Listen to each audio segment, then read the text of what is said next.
ద్వారకా తిరుమలరావు గారు లాంటి neutral person, పెద్దదైన మనిషి, ఉన్నత విద్యావంతుడు, సంస్కారవంతుడైన వచ్చేయడం కూడా చేతలపడినట్టు ఇలాంటి పనికి మళ్ళీ వ్యవహారాలన్నీ ఒప్పుకోవడం అప్పుడన్నా అయిపోద్ది. అర్థమైంది మీకు? ఎన్నాళ్ళు ఆంధ్రప్రదేశ్ రాజకీయాల్లో ఎప్పుడు ఏదైనా జరగచ్చు ఎలక్షన్స్ లోపల. మీకు ఎన్నాళ్ళు వాళ్ళు ఏంటంటే వైసీపీ కార్యకర్తలు కానీ దండుపాళ్యం బ్యాచ్ కానీ ప్రతిపక్షాలని ప్రజల మీద దాడి చేసి పోలీసు వాళ్ళు అంకలు తోపుకుంటున్నారు. వాళ్ళు ఏం తోపులు తురుములేం కాదు. పోలీసు వాళ్ళు లేకపోతే తెలుస్తుంది వాళ్ళకి. అంగళ్ళలో ఏం జరిగింది, తిరగేసి పోలీసు వాళ్ళని కూడా కొట్టారు. రేపొద్దున అదే జరుగుద్ది ఇక్కడ. ఎన్నాళ్ళు ఊరుకుంటారండి? శ్రీలంకలో చూడలేదా మొన్న ఏం జరిగిందో? ఎన్నాళ్ళు భరిస్తాడు ఎవడన్నా? ఒక సమ్ ఎక్స్టెంట్, ఒక పరిధి దాటిన తర్వాత తిరగబడతాం. సిచ్యువేషన్ ఆంధ్రప్రదేశ్లో రాబోతోందని చెప్పి ఆల్రెడీ వచ్చింది కదా, వచ్చేసిందని అంటారు. ఆల్రెడీ వచ్చి అంగళ్ళలో కొట్టారు లేదా, తిరగేస్తారు లేదా కార్లు. నిన్న మొన్న అనంతబాబు తరిమారు లేదా? మరి సభలకు వచ్చేవాళ్ళు, అటు వచ్చేవాళ్ళు, ఇటు వచ్చేవాళ్ళు, వీళ్ళంతా కూడా మరి ఎవరికి వాళ్ళు ఏ పార్టీకి ఆ పార్టీ తెచ్చుకున్నదేనా? ఎవరు తెచ్చుకుంటారండి? మీకు ఆ తెచ్చుకుని టీడీపీ వాళ్ళు ₹10 కూడా ఖర్చు పెట్టండి. మీకు తెలియదేమో టీడీపీ గురించి. టీడీపీ ఖర్చు పెడితే వైసీపీ కూడా ఖర్చు పెట్టదు. ఎందుకు ఖర్చు పెడతా? వాళ్ళు డబ్బులే, వాళ్ళకి వేరే ఏమీ లేదు. డబ్బులు గుమ్మరిచ్చేస్తారు. ఆల్రెడీ మొదటి విడత ఎలక్షన్ వస్తుంది అనుకుని అతను అన్ని దెబ్బైపోతున్నాడు. మొదటి విడతలో ఎలక్షన్ వస్తుందని అందరికీ డబ్బులు డంపింగ్ చేసాడు. ఎవరి దగ్గర దాస్తారు కదా మీలాంటి వాళ్ళ దగ్గర. వాళ్ళ గురించి మంచిగా మాట్లాడే వాళ్ళని చూసుకుని వాళ్ళ దగ్గర దాస్తారు. వాళ్ళు సగం దొబ్బేసి మాకు తెలియదండి అక్కడ పెట్టామో అంటారు. రేపు వద్ద కార్యకర్తలకి ఎత్తే వాళ్ళు కూడా సగం దొబ్బేస్తారు. మీకు ఎవడో పంచిపెట్టడం.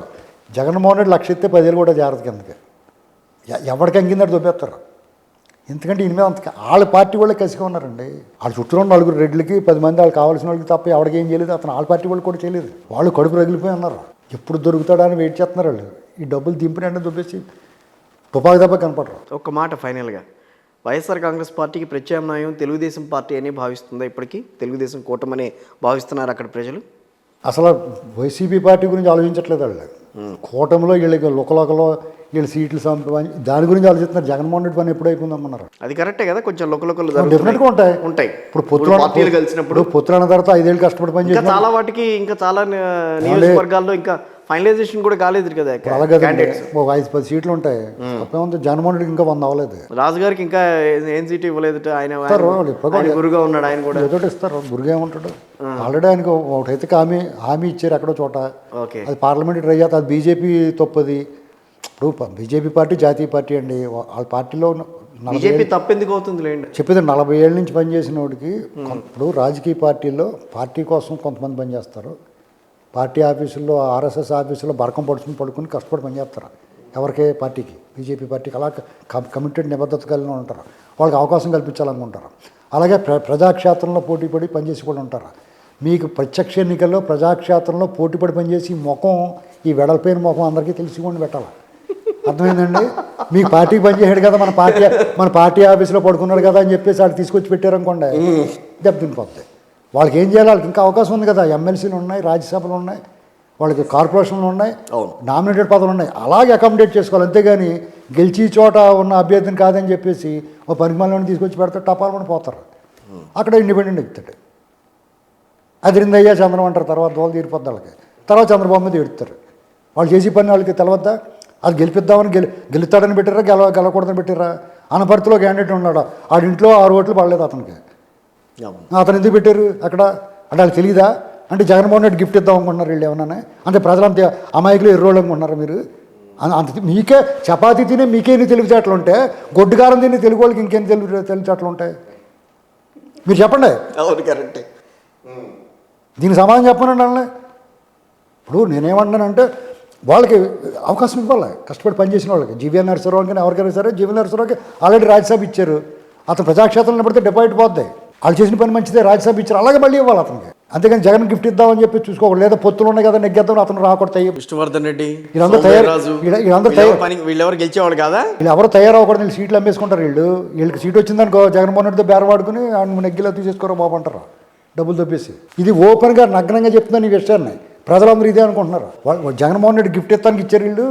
వీళ్ళకి 6 సీట్లు పనిటండి బీజేపీ వాళ్ళకి. ఇక్కడ ఏముందని మీరు అడిగారంటే జగన్మోహన్ రెడ్డి కోసమే చూస్తున్నారు. టీడీపీ అంటే భయం వాళ్ళకి.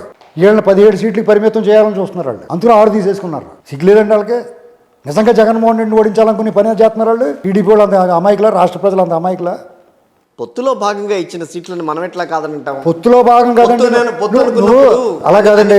ఒకసారి కిషోర్ గారు బీజేపీ నుంచిన స్థానాల్లో టీడీపీ గెలిపించుకోవచ్చు కదా. ఏమండి, వాళ్ళ చేతికే వస్తాయి కాబట్టి. నేను చెప్పేదానండి, చంద్రబాబు గారు వాళ్ళు ఎలా పడతారు నాకు అనవసరం. ఒక పౌరుడిగా చెప్తున్నాను నేను. వాళ్ళు సిగ్గులేదా ఎందుకు 6 సీట్లు అడిగారు అని అడుగుతాను. నాకు హక్కు ఉంది. నువ్వు జగన్మోహన్ రెడ్డిని ఓడించాలనుకుని నిజంగా నీ ఉద్దేశం ఉంటే నువ్వు నరసాపురంలో ఎవరినో పెడతావో తెలియనివాడిని, లేదా ఆనపర్తిలో పెడతావా, నీ ఇష్టమైనట్టు ఇచ్చేస్తావు సీట్లు. అరకులో టీడీపీ అనౌన్స్ చేసిన సీటు పట్టుబట్టి ఆ సీట్ నువ్వు ఎందుకు తీసుకున్నావు? అతను గెలుస్తాడు. ఎవరో అరకులో టీడీపీ గెలిచిన సీటు గెలిచి క్యాండిడేట్ అతను పోరావరి మంచి పేరు ఉన్నవాడు. నువ్వు తీసుకొచ్చి ఇప్పుడు డిబేట్ పోతుంది ఇప్పుడు వచ్చినవాడికి. అంటే నువ్వు ఏ ఉద్దేశంతో చేస్తున్నావు? నీ దుర్బుద్ధి ఉందని అర్థం అవట్లేదా? అంటే టీడీపీని అసెంబ్లీలోనూ కూడా బొటాబొటి మెజార్టీ రావాలి, పార్లమెంట్లో కూడా 17 సీట్లు పోటీ చేస్తే 2, 3 పోతే 15 దాటి రాకూడదు అని చెప్పి నువ్వు కుట్రపూరితంగా వ్యవహరిస్తున్నారు. ఆ కుట్రపూరితంగా వ్యవహరిస్తున్న విషయం తెలిసిందంటే వీళ్ళు ఇండిపెండెంట్లు నిలబడిపోయిన నగ్గర అక్కడ. తర్వాత వీళ్ళ మీద ఏడుతారా మళ్ళీని మోసం చేసాడని? మీరు చేసి పని ఎలాగుంది? చిత్తశుద్ధి ఉండాలి. నువ్వు ఇన్నాళ్ళు వాళ్ళతో అంటగాగో వాళ్ళతో రొంకు చేశారు. ఇప్పుడు ఇవాళ వద్దనుకున్నారు. ఇలాంటి వైవాహిక రఘురామకృష్ణరాజు గారికి ఒక మాట వినండి. టీడీపీ ఇవ్వచ్చు కాకపోతే ఒక మాట టీడీపీ వేస్తుంది కదా ఇప్పుడు. టీడీపీ వేస్తుంది కదా. గొడవ జరగాల్సిన అవసరం లేదు కాదండి, టీడీపీ వేస్తుంది. అవును, ఇప్పుడు వాళ్ళేం వదిలేదు కదా. వదిలేదులేండి. ఇప్పుడు ఎన్నాళ్ళో వైవాహికేతర సంబంధాలు వద్దనుకుని వాళ్ళు మళ్ళీ జాతక పద్ధతిలోకి వద్దాం అనుకున్నారు. అయినా సరే ఇంకా గొడవ మెసేజ్లో తిన్నావా బంగారం అని పెట్టకూడదు కదా అవతలకి మెసేజ్. అలా కాదు, అలాగే ఉండాలి. ఇప్పుడు పెద్దలందరూ కూర్చోబెట్టి సెటిల్ చేసే తప్పు. అలాంటి నువ్వు వీళ్ళు రొంకేవాళ్ళు చేయకూడదు. నువ్వు పెళ్లి చేసిన వాళ్ళతో ఉండు. పొత్తులు అంటే పొత్తులాగా ఉండాలి. పక్కదారులు చూడకూడదు, పక్క చూపులు చూడకూడదు అని చెప్పారు అనుకో. ఒప్పుకుని వచ్చిన తర్వాత మళ్ళీ ప్రియుడికి తిన్నావా బంగారం అని పెట్టకూడదు కదా మెసేజ్. అలా ఉంది వీళ్ళు ఎవరని చూస్తుంటే. నేను మాట్లాడేది చాలా మందికి నొప్పి వస్తుంది, బాధ కలుగుతుంది, కానీ వాస్తవం జరుగుతుంది. మీరు ఇచ్చే రాజకీయ విశ్లేషణలో మీరు ఇచ్చే విధానం కానీ మీరు చెప్పే పద్ధతి కానీ అందరికీ నచ్చుతుంది. నేనేం కాదన్న దాంట్లో. కొంతమంది నచ్చదు. ఇప్పుడు మంది నచ్చబోచ్చు. ఇప్పుడు నేను మాట్లాడేది కొంతమంది నచ్చదు. జగన్ అభిమానులు చెప్తున్నానండి నేను. జగన్ అభిమానులు తప్పట్ను, ఎందుకంటే లైక్ మైండెడ్. అతనిలో హీరోయిజం చూసుకున్నారు. కానీ తప్పురా అబ్బాయి, నువ్వు రాష్ట్రం కోసం కూడా చూడు. నువ్వు యేసు ప్రభు ఏం చెప్పాడో విను. నీ కోసం నీ పిల్లల కోసం వేడు, అంతేగాని జగన్ కోసం నువ్వేం త్యాగాలు చేయొద్దురా బాబు. నీ భవిష్యత్తు కదా, తరాలు పోతాయి నువ్వు చేసి తప్పుడు పని వల్ల. నువ్వు అటువంటి దొంగోడిని గట్టు సపోర్ట్ చేయకూడదు అంటున్నాను నేను. అతను దొంగడు ఎందుకు అంటున్నానంటే, నేను దుబ్బేశారు కాబట్టి, 1000 కోట్లు కొలగొట్టేశాడు కాబట్టి. ఇవాళ మా అధికారం ఉంది, పెత్తనం ఉంది, మమ్మల్ని ఎదిరిస్తే ఎవడన్నా ఏమైనా చేస్తామంటే ఎన్నాళ్ళు చేస్తారు? ఇక ఈ 40-50 రోజుల తర్వాత అతను ఇంటికి వెళ్ళిపోతాడు. తర్వాత ఏం పిక్తాడు? అతను వదిలేస్తారా? అంటే నువ్వు ఎవరైనా ఏమైనా చేసేయగలవా అనుకుంటావు. నువ్వు నీ చేతిలో అధికారం, పోలీసులు, నీ యంత్రాంగం నీ వెనకాల ఉన్నారు కాబట్టి. రేపు పొద్దున నీ పొజిషన్ మారిన తర్వాత, ఇప్పుడు మొన్నటిదాకా తెలంగాణలో ఏమనుకున్నాడు కేసీఆర్ గారు, వాళ్ళు ఏమైంది పరిస్థితి, వాళ్ళ బిక్కుమంటూ కూర్చున్నారు వాళ్ళే. కాబట్టి సాగినంతకాలం తనంతటి వాళ్ళు ఏడనుకుంటాడు ఎవడన్నా. రేపు పొద్దున పరిస్థితి మారితే ఏంటని కూడా ఆలోచించుకోవాలి కదా ఒకసారి. ఇప్పుడు గుడ్డిగా జగన్మోహన్ రెడ్డి సమర్థించి, ఇప్పుడు నేనన్నా ఉన్నానండి, నేను టీడీపీని గుడ్డిగా ఏం సమర్థించరు. మీరు తిడుతూనే ఉంటారు ఖచ్చితంగా. ఇప్పుడు వాళ్ళు కూడా అవతాకులు ఉన్నాయి కొన్నిట్లో. పనికిమాలిన వాళ్ళకి ఇచ్చారు సీట్లు కొన్ని. ఆ సీట్లు ఇబ్బంది వస్తుంది. కుట్రలు కూడా జరుగుతూ ఉంటాయి టీడీపీలో. ఇది మనం గుడ్డిగా ఇప్పుడు చంద్రబాబు గారిని మనం 100 దాటుతుంది అనుకుంటున్నారా మీ ఎస్టిమేషన్ ప్రకారం? ఏమండి 100 దాటుతుందా? నేను జగన్కి 9 కూడా రావంటుంటే టీడీపీకి ఏమి వస్తాయి మీరే లెక్కేసుకోండి. పవన్ కళ్యాణ్ గారు 21కి 20 నెగ్గుతాడు. 21గా 21లో మళ్ళీ 3 తీసారుగా మీరు. 24 తీసుకున్నారు. ఆ తర్వాత అదే 21కి 20 నెగ్గుతాడని చెప్తాను నేను. దాన్ని బట్టి టీడీపీ నెగ్గుతుంది. మీరు అంత పిఠాపురం ఎక్కడైనా సరే ఏమండి, ఒక గాలి దుమారం వచ్చినప్పుడు ఏ చెట్టు అయినా కూలిపోద్దండి. ఆ గాలి దుమారం అయితే మామూలు కాదు, సునామీ, జన సునామీ. ఎన్నాళ్ళు రామారావు గారు ఉన్నప్పుడు నిశ్శబ్ద విప్లవం వచ్చేది. ఇప్పుడు శబ్ద విప్లవం, డమరకం మోగిత్తు అవుతుంది. రైట్. మీ విశ్లేషణ కోసమే చాలామంది ఎదురు చూస్తూ ఉంటారు కూడా. మీరు ఏం చెప్తారు? నేను అడిగే క్వశ్చన్స్ కంటే కూడా మీరు చెప్పే విధానం అనేది, అంటే రాజకీయాల గురించి మాట్లాడడం వేరు, ఆ రాజకీయాల్లో మనం ఎదుటి వాళ్ళకి అర్థమయ్యే విధంగా మాట్లాడడం అనేది. ఏమండి మీ నేను మళ్ళీ చెప్తున్నాను, మనస్ఫూర్తిగా చెప్తున్నాను, నాకు ఏ రాజకీయ పార్టీ మీద ఏ వ్యక్తుల మీద నాకు ద్వేషం లేదండి.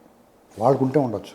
నాలాంటి కూడా ఈ వయసు వచ్చిన తర్వాత కూడా ప్రజలకు ఒక మంచి మాట చెప్పాడు. దొంగోడరా, ఇటు మంచి ఓడరా, లేకపోతే ఆడు చెడ్డోడరా, ఈడు కూడా తప్పు చేస్తున్నాడు, కానీ ఆడికన్నా మంచి ఓడరా బాబు అని చెప్పడం నా బాధ్యత. ఎస్, అంతే కదా మరి. ఈ దేశ పౌరుడిగా నేనే పెద్ద జర్నలిస్టు సూపర్ అని అనలేదు. ఒక దేశ పౌరుడిగా మీరు నాకు అవకాశం ఇచ్చే నేను చెప్తున్నాను. అలాగే మీరు రోడ్డు మీద అక్కడ మొక్కసని బొత్తులు అమ్ముకునేవాడికి కాక తాడు చెప్తాడు మంచి మాట. మీరు అడిగిన మైక్ పెట్టండి అందంగా చెప్తాడు. కాబట్టి నా అలాగే మాట్లాడి కూడా ఎవడన్నా కూడా మేము పెద్ద పెద్ద తోపులు తురుములు అనుకోకూడదు. అదే ఒక అవకాశం వచ్చింది మాకు మాట్లాడడానికి, మీరు ఇచ్చారు. మీ దయ వల్ల ఒక అవకాశం వచ్చింది, మా ఒపీనియన్ చెప్పడానికి అవకాశం వచ్చింది. వినయ విధేయతలు అనేటువంటి మనిషికి కవచకుండలలా ఉండాలండి. ఇది దాటి ఎవడన్నా ప్రవర్తిస్తే ఎవడు ఎంత తోపు తురుమైనా సరే ఇవాళ కేసీఆర్ గారిని చూసి నేర్చుకోవాలి. Right sir, thank you very much అండి నరసింహ గారు.